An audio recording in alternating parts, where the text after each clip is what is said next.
আমাদের এই জন্য খুবই খেয়াল রাখতে হবে, হাদিস বলার ক্ষেত্রে যদি কোনো মুসলমান এই হাদিসগুলোকে তোয়াক্কা করে মূল্যায়ন না করে, তাহলে আপনার আমার মনে করতে হবে এরা ধ্বংসের পথে আছে। হাদিস নিয়ে বাড়াবাড়ি করা যাবে না। অনেক সমাজের মানুষ দেখা যায় চাষটলে বিভিন্ন জায়গায় হাদিস বলার ক্ষেত্রে এত হাদিস শোনার দরকার নাই, এত হাদিস মারায়ও না, এই হাদিস দিয়ে কী হইব, এত হাদিস কও কেন, এই যে ভাষাগুলো ব্যবহার করে, এই ভাষাগুলো ব্যবহার করার কারণে তারা গুনাহগার হবে।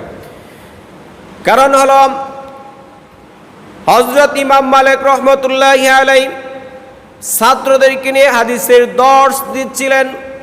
এমন সময় ওনার পিঠের মাঝে একটা কীট 16টা আঘাত করেছে, 16 বার কেটেছে।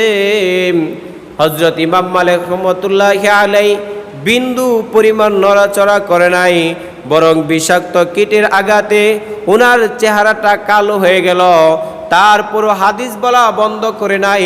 হাদিস বলে শেষ করার পর তিনি পিঠ খুলে দেখান যে একটা বিষাক্ত কীট ওনাকে 16টা আঘাত করেছে, যে আঘাতের কারণে ওনার চেহারাটা কালো হয়ে গিয়েছিল। আমরা একবার লক্ষ্য করে বুঝি বিষয়টা। ইমাম মালিক রহমতুল্লাহি আলাইহি ছাত্রদেরকে হাদিস পড়ানোর সময় আল্লাহর নবী বিশ্বনবী সাল্লাল্লাহু আলাইহি ওয়াসাল্লাম আখিরে নামদার তাজদারে মদিনা সরদার দো আলম মুহাম্মদ মুস্তাফা সাল্লাল্লাহু আলাইহি ওয়াসাল্লামের জবানের বাণী যখন ছাত্রদেরকে পড়ে শোনান, এত মোহাব্বত, এত আজমত, এত শ্রদ্ধার সাথে তিনি পাঠ করেন যে সামান্য কীট কেন ওনার গলায় জুড়ি ছুরি চলে, তবু আজমত এবং মোহাব্বতের সাথে নবীর হাদিসগুলো বর্ণনা করবে, বিন্দু পরিমাণ চুল পরিমাণ নাড়াচাড়া করবে না। এত আজমত, এত মোহাব্বতের সাথে ইমাম মালিক রহমতুল্লাহি আলাইহি এই হাদিসগুলো বর্ণনা করেছেন। আজকের সমাজের মানুষদেরকে যখন হাদিসগুলো শোনানো হয়, তামাশা মনে করে মূল্যায়ন করে না। তারা কথায় কথায় গালি হিসাবে, কথায় কথায় বিভিন্নভাবে তারা বলে তাকে এত হাদিস মারায় না, এত হাদিস শোনার সময় নাই, এত লম্বা হাদিস কেন বলো। খুদার কসমকে বলি, এরকম করলে গুনাহগার হবে।